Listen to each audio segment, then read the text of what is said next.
नमस्कार। तो आज हम पढ़ने वाले हैं exercise 8.1 class 10th question number 4।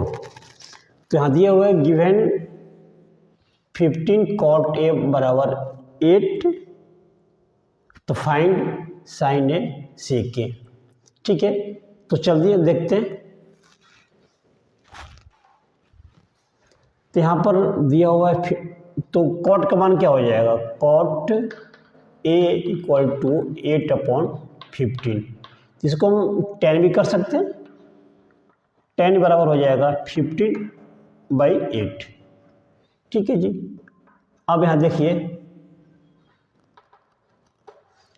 आपका एंगल यहाँ से मेजर कर रहे हैं ए से। आप इसको ए यहाँ भी ले सकते हैं, यहाँ भी ले सकते हैं, कोई इसकी गलती नहीं होगी, बट आपने यहाँ ले लिया है तो आप ए से मेजर कीजिए। एक यहाँ पर देखिए क्या है, 10 का p/b, तो यहाँ ए है, ए पी हो जाएगा, ए बी हो जाएगा और ये एच रहेगा सामने वाला 90 डिग्री के सामने एच। यहाँ पर राइट एंगल ही ट्रायंगल लेना है, ये ध्यान रखिए इस बात का कि राइट एंगल ही ट्रायंगल होना चाहिए। तो पी मेरा हो गया 15 और बी हो गया 8। तो यहाँ पर आपको निकालना पड़ेगा AC की वैल्यू। ठीक है जी, AC क्या है, हाइपोटेनस है, तो AC बराबर हो जाएगा यहाँ पर 15 का स्क्वायर प्लस 8 का स्क्वायर। ठीक है, तो अब निकालिए। 15 का स्क्वायर होता है 225 और 8 का 64। इनको ऐड कर दीजिए, ऐड करने से आ जाएगा 4 और 5 9, 6 to 8 और यहाँ पर अगर 2, इसका रूट निकालते हैं 17 आता है। ठीक है, ये आपका 17 हो गया। अब हमको वैल्यू जो निकालनी है साइन ए की। ठीक है, तो साइन ए आपका एंगल यहीं से मेजर हो रहा है, तो साइड कोई चेंज नहीं होगी, साइड सेम रहेगा। अब देखिए यहाँ पर साइन ए लिखा है, तो साइन ए इक्वल टू क्या कर सकते हैं, p/h। पी कितना है 15 और एच कितना हो गया 17। आंसर हो गया। दूसरा आंसर निकालना सेक ए कॉस का उल्टा होता है, तो यहाँ पर h/b कर दीजिए। h/b, h कितना है 17 और b कितना है 8।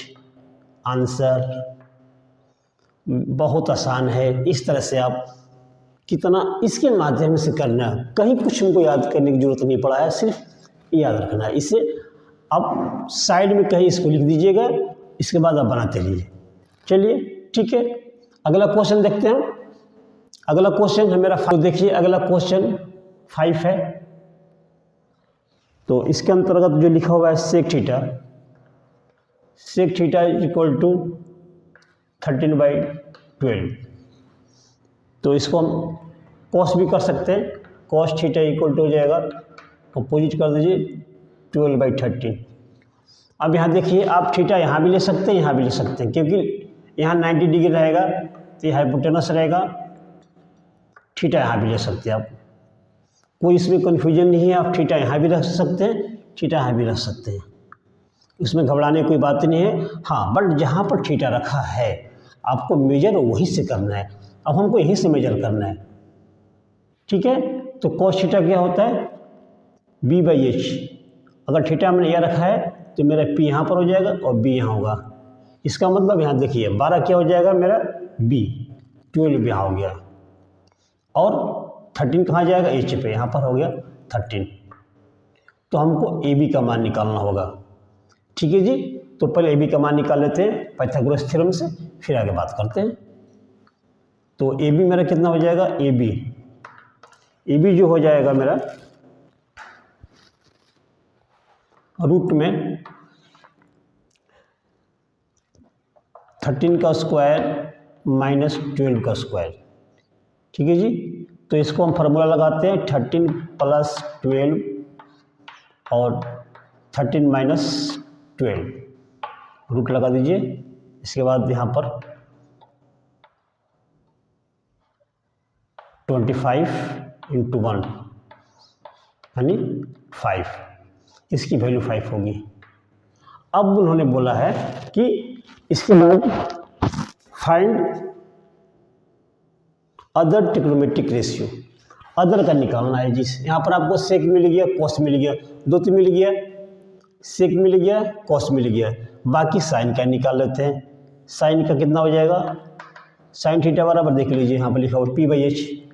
पी कितना है आपका 5 और एच कितना है 13, तो एक टेन का निकाल लेते हैं। टेन थीटा बराबर पी बाई बी। पी कितना है मेरा 5 और बी कितना है 12, दो निकल गया। साइन का उल्टा कॉसेक, तो कॉसेक का भी निकाल लीजिए। कॉसेक थीटा बराबर हो जाएगा 13 ऊपर चला जाएगा और 5 नीचे आ गया, और टेन का कॉट हो जाएगा। कॉट थीटा बराबर निकाल लीजिए 12 और नीचे 5। बहुत आसान तरीका है, सिर्फ ये पता होना चाहिए, ये पता रहेगा सब कुछ आसान है। देख लीजिए हमने कुछ नहीं किया, बस पाइथागोरस थ्योरम पहले से मालूम है आपको कि अगर ये दिया है, ये दिया तो ये निकाल लेंगे, ये दिया है और ये दिया तो ये निकाल लेंगे। जैसे भी ये करना है उसको आसानी तरीके से निकाल लीजिए। तीनों साइड मालूम होना चाहिए, इसके बाद कुछ भी कहें इसके माध्यम से आप कर दीजिए, कोई दिक्कत नहीं आएगी। ठीक है, अगला क्वेश्चन देखते हैं 6। तो अगला क्वेश्चन देखते हैं, यहाँ पर 6 है। अगला question 6, if angle A and B, दो एंगल है, यहाँ पर ए है तो ये बी होगा ना चाहिए, यहाँ पर इसको सी ले लीजिए।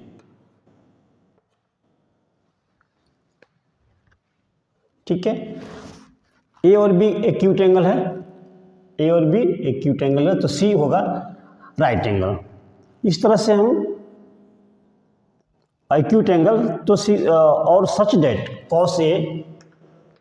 कॉस ए बराबर कॉस बी दिया हुआ है, यानी कॉस सी बराबर कॉस बी दिया हुआ है। ठीक है, तो हमको दिखाना है, प्रूफ करना है, सो डेट एंगल ए बराबर एंगल बी, इसको सिद्ध करना है। बिल्कुल आसान है, कोई दिक्कत नहीं है, जो भी दिया है। तो करना क्या, पहले कॉस ए का वैल्यू निकाल लेते हैं और कॉस बी का वैल्यू निकाल लेते हैं। कॉस ए तो एंगल यहाँ से मेजर किया हुआ है, जब एंगल यहाँ से मेजर करेंगे तो पी यहाँ पर आएगा और बी यहाँ हो गया एच, तो फिक्स है, उसमें कोई डाउट ही नहीं है।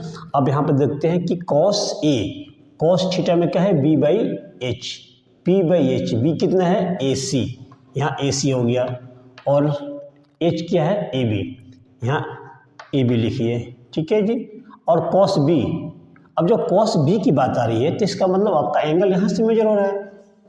जब एंगल बी से मेजर करेंगे तो सामने वाला पी और ये बी, तब देखिए यहाँ पर कॉस बी बराबर हो गया आपका बी बाई एच, तो बी कितना है जी बी सी, और एच ए बी।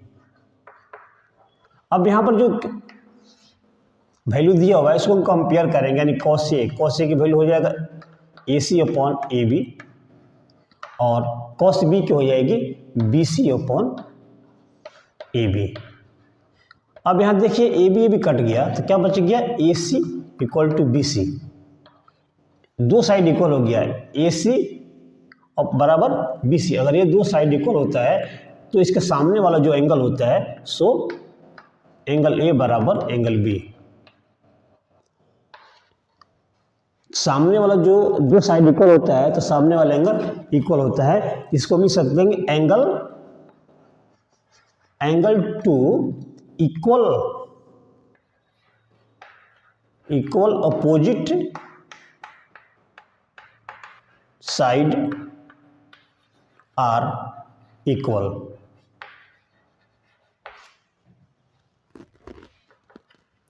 ठीक है जी, अगर दो साइड इक्वल होता है तो उसका सामने वाला दोनों एंगल इक्वल होता है। इस तरह से मेरा क्वेश्चन 6 भी हो गया है। अब हम आगे बताएंगे क्वेश्चन आपको 7। तो 7 के लिए मैं आपसे अगले वीडियो में मिलूंगा, तब तक के लिए थैंक यू।